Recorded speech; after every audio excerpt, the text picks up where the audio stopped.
Александр Сергеевич, здравствуйте. О текущей эпидемиологической ситуации в нашей республике.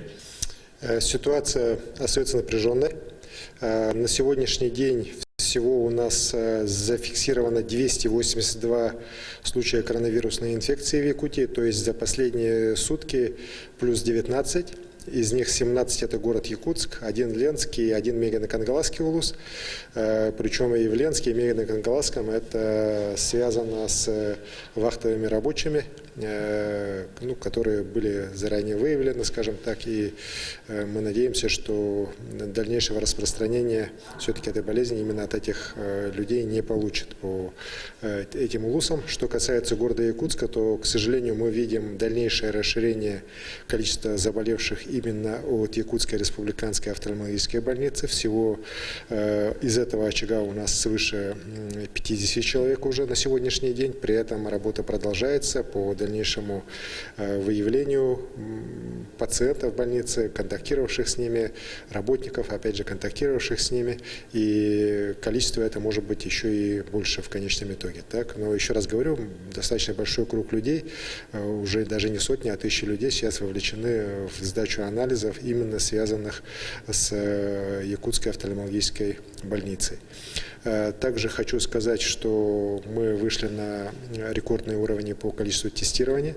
В сутки проводится уже более 2500 тестирований. Это позволит нам, еще раз говорю, более эффективно и быстрее определять лиц с положительным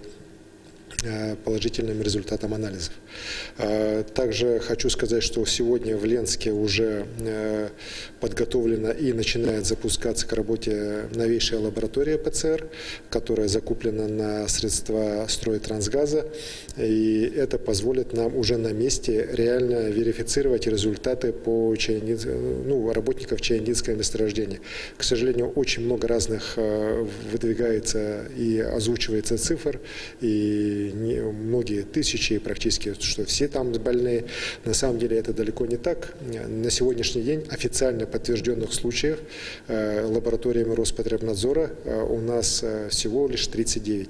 Из них 23 это те, кто находится на лечении в больницах Якутии и Ямало-Ненецкого автономного округа, и 16 они, которые в легкой форме переносят ее на территории непосредственно уже самих вахтовых поселков, в обсерваторах и в изоляторах, которые там сделаны.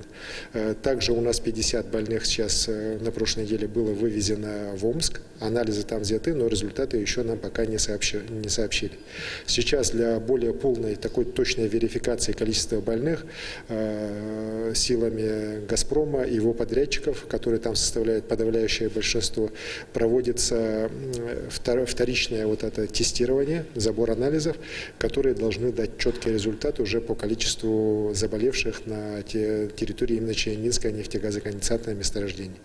Сейчас проводится работа по началу вывоза здоровых с Чаяндинского месторождения вахтовых рабочих, у которых срок уже закончился. Опять же, после проведения всех необходимых процедур, я думаю, что сегодня уже первые сотни рабочих с Чаяндинского месторождения будут вывезены уже в другие регионы Российской Федерации, откуда они приехали на работу к подрядчикам «Газпрома». В целом ситуация по Чаянде находится на контроле руководства правительства Российской Федерации, у руководства оперативного штаба, у Татьяны Алексеевны Голиковой, у Юрия Петровича Трутнева. Мы постоянно с ними в контакте, работаем также и с «Газпромом», и с его подрядчиками. Уверен, что, еще раз говорю, ситуация эта никоим образом не повлияет на ухудшение эпидемиологической ситуации ни в республике, ни в целом в стране. Спасибо. Спасибо. Это был брифинг главы Якутии с информацией о COVID-19 в регионе на 3 мая. Оставайтесь с нами.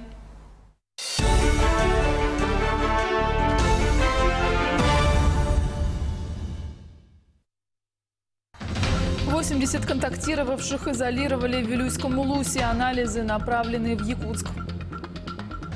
Подвижки льда начались ниже по течению реки, ледоход на Лени, уровни воды. Планы главы государства на День Победы. 9 мая президент возложит цветы к вечной